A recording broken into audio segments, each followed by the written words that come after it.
Définition suivante maintenant. Si A et B sont deux sous-populations d'une population E, l'intersection des deux ensembles, A et B, c'est noté A avec cette espèce de symbole là qui s'appelle l'inter, intersection, inter, un U à l'envers.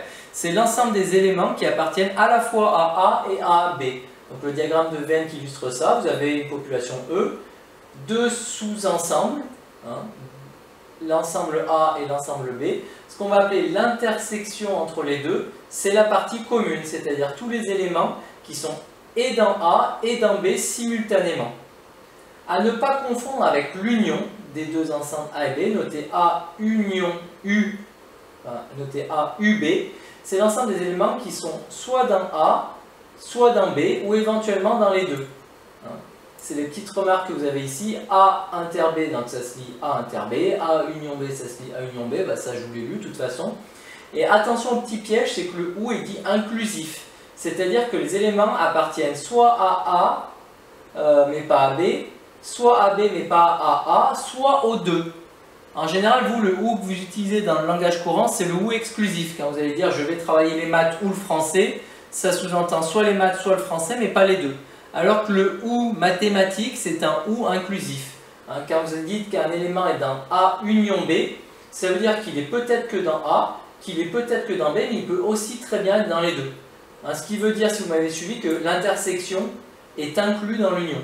Si vous êtes dans les deux, si vous êtes dans A inter B, alors vous êtes dans A union B. Un petit exemple.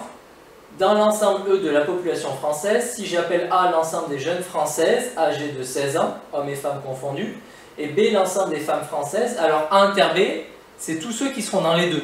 Donc il faut être dans A, c'est-à-dire avoir 16 ans, et il faut être dans B, être une femme. Donc c'est donc les jeunes femmes françaises âgées de 16 ans. C'est celles qui répondent aux deux contraintes, si vous voulez, qui sont dans les deux ensembles. Alors que A union B, c'est l'un ou l'autre ou les deux. Donc c'est tous les jeunes de 16 ans, hommes ou femmes confondus, ou toutes les femmes. Donc c'est finalement il y a trois, si vous voulez, sous-ensembles distincts. Il y a soit les jeunes hommes âgés de 16 ans, ceux qui sont dans A mais pas dans B, soit les femmes qui ne sont pas âgées de 16 ans, c'est B mais pas A, ou soit les femmes âgées de 16 ans, A et B en même temps. C'est trois sous-ensembles si vous voulez. Le A qui n'est pas dans B, ce serait ça. Le B qui n'est pas dans A, ce serait ça. Et le A inter B, c'est ceux qui sont dans les deux. Et du coup, de ça, on en découle une propriété importante et intéressante. Si je note P de A, P de B, P de A inter B, P de A union B, les proportions respectives, donc de A, B, A inter B, A union B, alors j'ai l'égalité suivante. P de A union B, c'est P de A plus P de B moins P de A inter B. Ou alors je peux en déduire que si je fais passer le P de A inter B à gauche, P de A union B plus P de A inter B égale P de A plus P de B. En fait, c'est surtout, et là je vais peut-être faire même un diagramme pour vous illustrer ça, ça vous permettra de mieux comprendre. Si donc j'ai ma population, E, j'ai deux sous-ensembles A et B, alors regardez, si je fais, donc ça c'est A, ça c'est B, si je fais la proportion de A qui est là en noir, plus la proportion de B qui est là en bleu, j'ai un problème. Tous ceux qui sont là, au milieu, encore une autre couleur, je les ai comptés deux fois. Les A inter B, parce que ça c'est A inter B, ceux qui sont dans les deux, ils ont été comptés à la fois dans A et dans B. Mais ils ne sont pas doubles. Là, dans mon exemple, les jeunes femmes françaises de 16 ans, elles ne sont pas doubles pour autant. Certes, c'est des femmes de 16 ans, mais il n'y en a qu'une seule à chaque fois. Donc si je fais A plus B, problème. Si je fais la proportion de A plus la proportion de B, il y a un problème. Donc voilà pourquoi je vais retrancher une fois la proportion de A inter B. Pour dire, tous ceux qui sont dans les deux, vu que je les ai comptés deux fois, je les enlève une fois. J'espère que c'est clair. Donc d'où cette formule-là.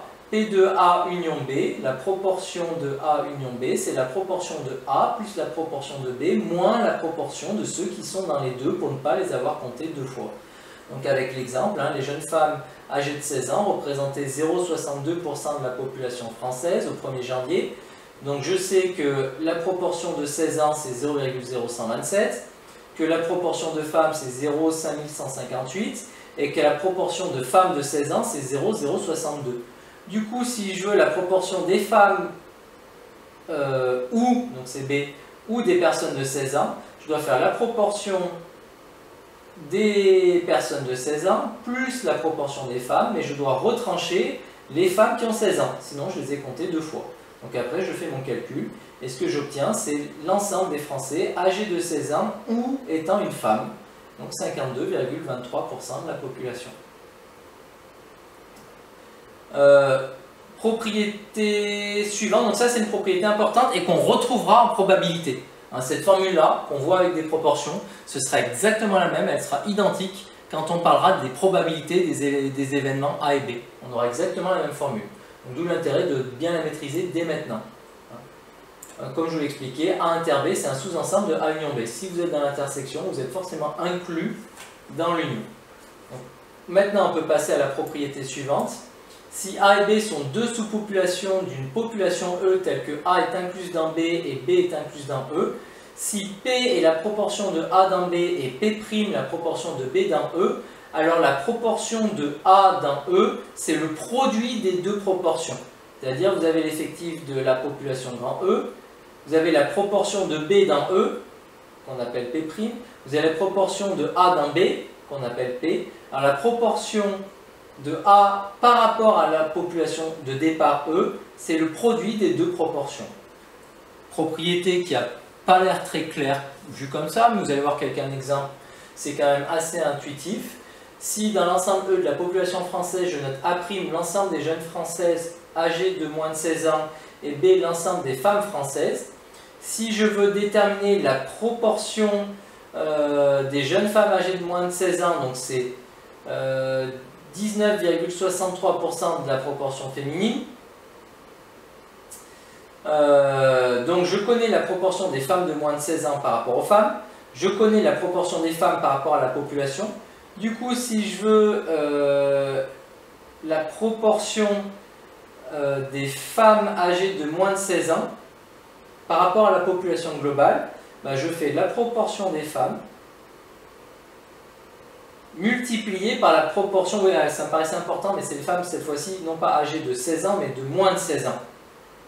Donc voilà, je fais la proportion des femmes multipliée par les femmes âgées de moins de 16 ans. Ça me donne donc la proportion des femmes âgées de moins de 16 ans par rapport à la population globale.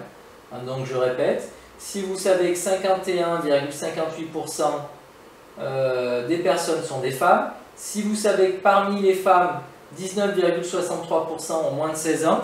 Alors si vous voulez déterminer la proportion de femmes de moins de 16 ans par rapport à la population générale, vous faites la proportion des femmes de moins de 16 ans multipliée par la proportion des femmes. Et ça vous donne la proportion des femmes de moins de 16 ans par rapport à la population française.